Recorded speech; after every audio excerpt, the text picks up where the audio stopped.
আসসালামু আলাইকুম। এই মুভিতে আমরা দেখব স্কেচ ইন ডেপথ। তো ক্রিয়েটিং স্কেচ করার জন্য আমরা প্রথমেই আমাদের পার্ট এনভায়রনমেন্টে যাব। তারপরে আমরা পেন সিলেক্ট করে স্কেচ, এখানে আমরা একটা স্কেচ ড্র করব। সাপোজ আমি একটা রেক্টেঙ্গেল ড্র করলাম, তো সাথে আরেকটা সার্কেল ড্র করলাম, একটা সার্কেল ড্র করলাম।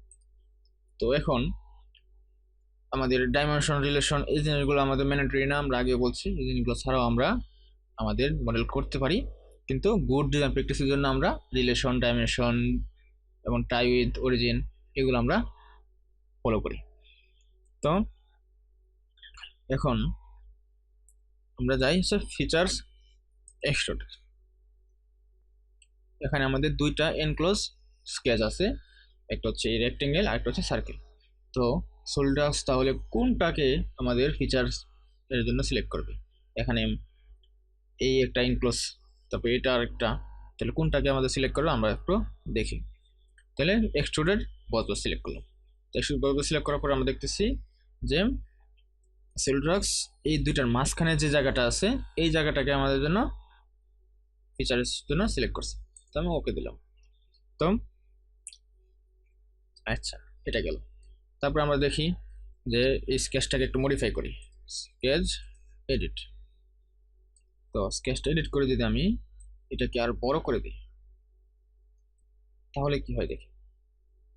বড় করে দিলে এখন আমরা যদি এক্সিট করি তাহলে এখন দেখা যাচ্ছে এই রেক্টেঙ্গেল এবং সার্কেলের মধ্যবর্তী এই অংশটুকু আমাদের জন্য ও এক্সট্রুড করছে।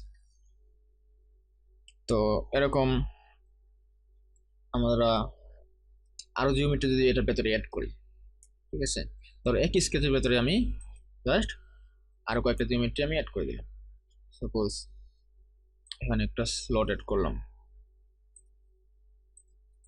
তারপরে একটা পলিগন অ্যাড করব, সামথিং আমার যা খুশি আমরা সেটাই এখানে অ্যাড করতে পারবো। তো একটা সার্কেল, এখানে একটা রেক্টেঙ্গেল। তো এখন যদি আমরা স্কেচ থেকে বের হয়ে যাই তাহলে এখন দেখা যাচ্ছে SolidWorks কি করেছে, এই প্রত্যেকটা ইনক্লোজ যে আমাদের স্কেচ ছিল এগুলোকে আমাদের এক্সট্রুড বস বেস করে দিয়েছে, ঠিক আছে। তো আমাদের হচ্ছে এই ফিচার্সটা হচ্ছে আমাদের স্কেচটা যেটা থাকবে সেটাকে আমাদের শুধু এক্সট্রুড করে দিবে, ঠিক আছে। তো এখন দেখি আমরা আমাদের আরো কিছু কাজ দেখি। সেটা হচ্ছে এখন আমরা এই ফেস সিলেক্ট করলাম, তারপরে স্কেচ, নর্মালে গিয়ে এখানে আমি একটা স্কেচ ড্র করব। সাপোজ এখানে একটা আমি সার্কেল ড্র করলাম, এখানে একটা সার্কেল, তারপরে ওকে, এটাকে আমি ফিচার্স থেকে এক্সট্রুড কাট সিলেক্ট করলাম, তাহলে এটা আমাকে এক্সট্রুড কাট দিবে। আমি এখান থেকে এটা এক্সট্রুড কাট করব, এখান থেকে আমি এটা এক্সট্রুড কাট করলাম। তো সাপোজ এটা হচ্ছে এক্সট্রুড কাট। এখন যদি আমি এটাকে এডিট করি অথবা সেম আরেকটা আমি এখানে নিলাম, এখানে একটা স্কেচ ড্র করব, সেই স্কেচটা হবে হচ্ছে আমাদের এরকম।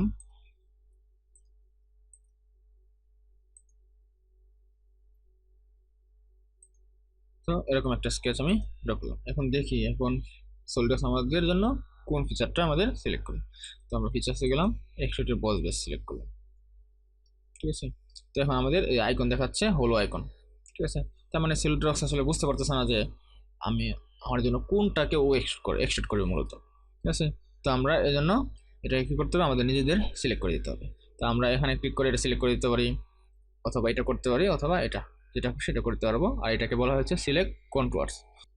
তো আমি এটা সিলেক্ট করলাম, মাল্টিপল আমি সিলেক্ট করতে পারবো, এটাও সিলেক্ট করতে পারবো, ঠিক আছে। এভাবে আমি মাল্টিপল এরিয়া সিলেক্ট করতে পারবো। তো এটা সিলেক্ট করে এখান থেকে আমি ডাইমেনশনটা দিয়ে ওকে দিলে তাহলে আমাদের এই কাজটা হবে।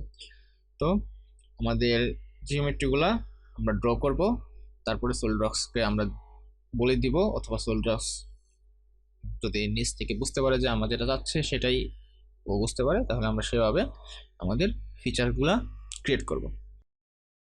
এই মুভি এ পর্যন্তই। Thank you.